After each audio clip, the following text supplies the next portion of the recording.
तुझ्या मूर्तीवाणी या जगात मूर्ती नाही आई तुझ्या मूर्तीवाणी या जगात मूर्ती नाही अनमोल जन्म दिला ग आई तुझे उपकार पिटणार नाही अनमोल जन्म दिला ग आई तुझे उपकार पिटणार नाही अनमोल जन्म दिला ग आई तुझे उपकार पिटणार नाही आई तुझ्या मूर्तीवाणी या जगात मूर्ती नाही आई तुझ्या मूर्तीवाणी या जगात मूर्ती नाही अनमोल जन्म दिला ग आई तुझे उपकार पिटणार नाही अनमोल जन्म दिला ग आई तुझे उपकार पिटणार नाही अनमोल जन्म दिला ग आई तुझे उपकार पिटणार नाही हो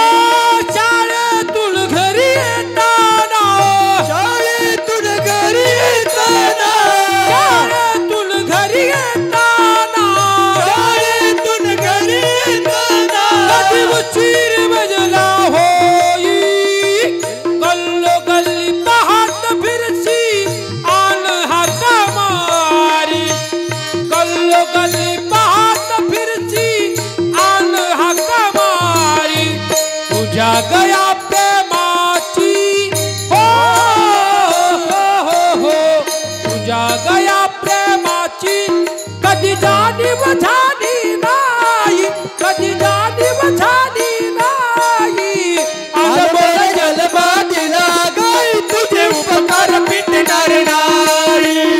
अनमोल जन्म दिला ग आई तुझे उपकार पिटणार नाही अनमोल जन्म दिला ग आई तुझे उपकार पिटणार नाही बालपणी मी खेळत खेळत बालपणी मी खेळत खेळत बालपणी मी खेळत खेळत हो तुझ्या हातान अमृताहुनी गोडी बाजूला शिपाना तुझ्या गया प्रेमाची तुझ्या गया प्रेमाची कधी जाणीव झाली नाही कधी जाणीव झाली नाही अनमोल जन्म दिला ग आई तुझे उपकार पिटणार नाही अनमोल जन्म दिला ग आई तुझे उपकार पिटणार नाही अनमोल जन्म दिला ग आई तुझे उपकार पिटणार नाही स्वामी तिने जगाचा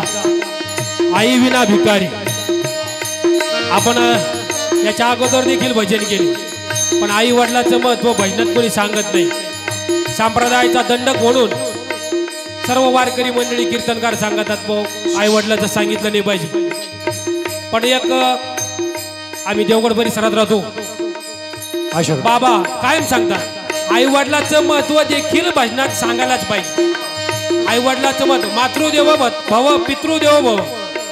माय बाप केवळ काशी तेने न जावे तीर्थाशी मायबाप हे काशी क्षेत्र सांगितले तेने न जावे तीर्थाशी म्हणून मामाचा आग्रह होता आमचे मुंडा मामाचा आग्रह होता एक म्हणा म्हणून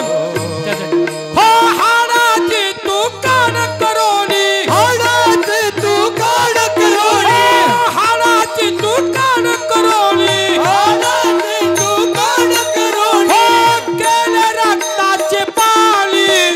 तुझ्यासारखे कष्ट आई केले नाही कुणी संतांचे बोलणे